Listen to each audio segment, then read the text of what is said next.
Hi, everybody. This is Alan Ellman, the Blue Collar Investor, and welcome to this BCI podcast number 51, titled Timing Our Covered Call Trades, When to Sell the Option After Buying the Stock.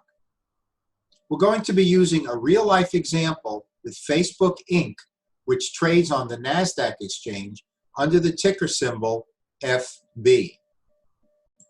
Now, most of you know that in our covered call writing trades, we're in two positions.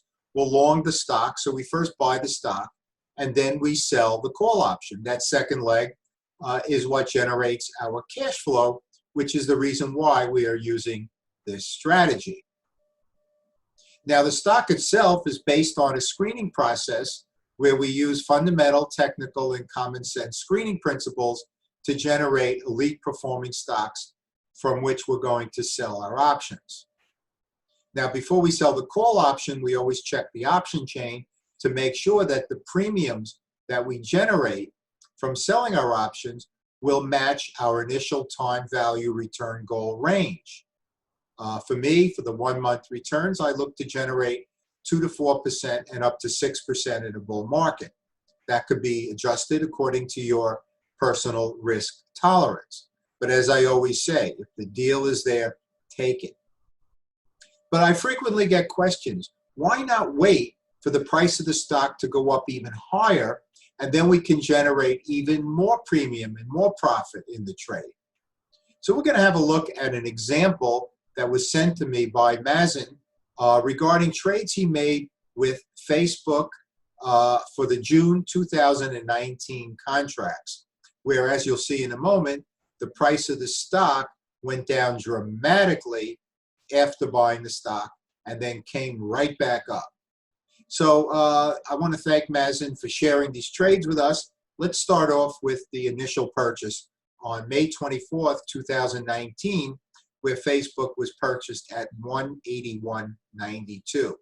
The covered call was not sold in hopes that the price of the stock would go even higher before selling that call option. Well, 2 weeks later, on June 5th, Facebook had declined dramatically from $181.92 to $165. So, and that was with a June 25th expiration.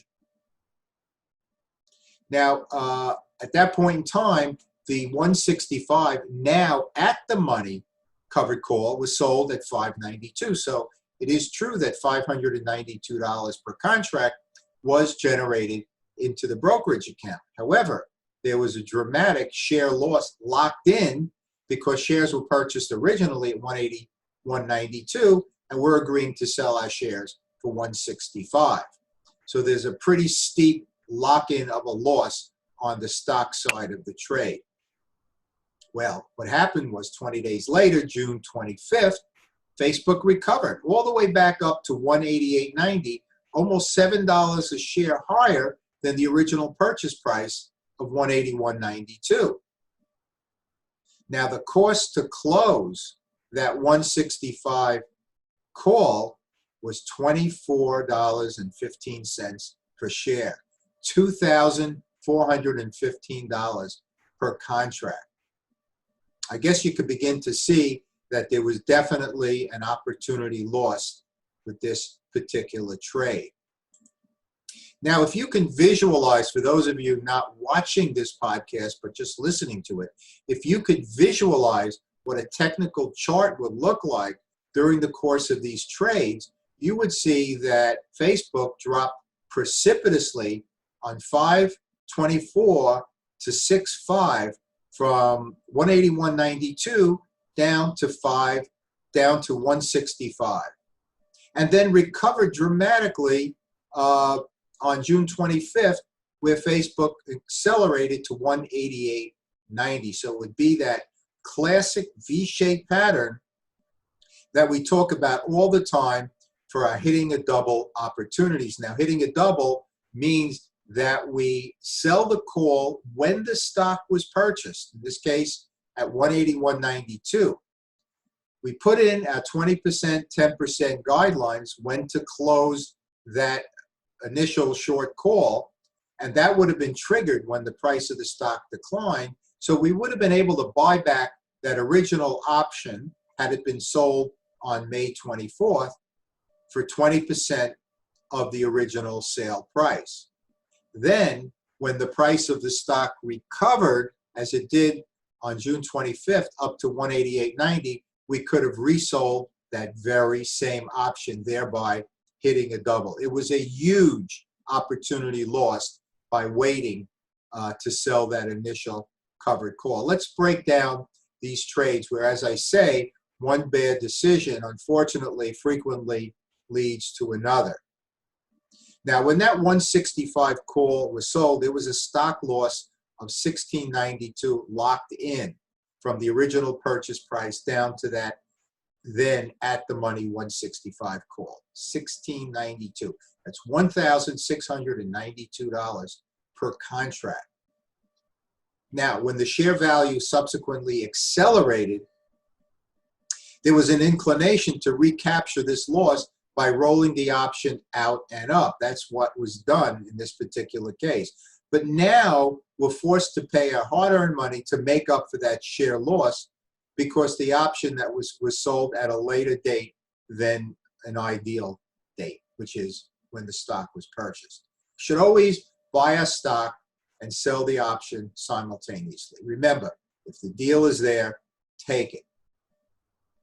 Now, if an at-the-money call option was sold on May 24th, when the shares were purchased, the most likely outcome on June 5th would have been an opportunity to close the short call using our 20%, 10% guidelines.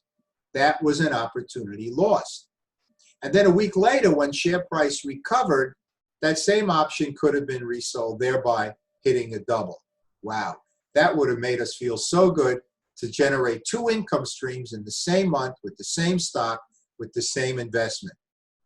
And as I said, that V-shaped chart pattern that I showed in the screenshot, or hopefully those listening are able to visualize, was a huge opportunity lost.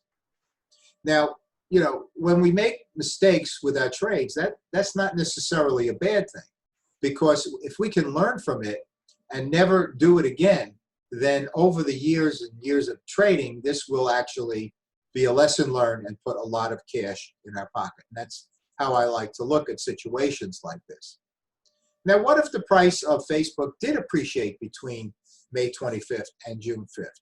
Well, in that case, we would have benefited by this buy and wait strategy, yes. However, we're adding risk to covered call writing, a low-risk strategy. Well, if we're using a low-risk strategy, that means capital preservation is very important to us. So why add additional risk? And once again, selling that at-the-money 165 call after the price decline did generate capital, but remember, it locked in a huge loss. So what happens here is we're playing catch-up rather than creating opportunities to mitigate losses or enhance gains, which is the way we do it in the BCI methodology. So let me summarize now. The timing of our covered call trades is critical to maximizing our returns. When we locate a security that meets our system criteria and our initial time value goals are met, the share purchase and option sale should be executed simultaneously. If the deal is there, take it. This will eliminate the risk of share value decline and having to sell a lower strike that may lock in a loss on the stock side. Okay, before I go, once again, I want to remind everybody to go to our website, www.thebluecollarinvestor.com. Check out our free resources on all of our web pages. That link is on the top black bar. We also have a series of articles I've written, over 400. Our Ask Alan examples, we have about 10 or 12 of them for free. The rest are available to our premium members. We have our Beginner's Corner tutorial for covered call writing and selling cash secured puts. All free, including calculators, a lot of files. So visit our website to take advantage of all these free resources.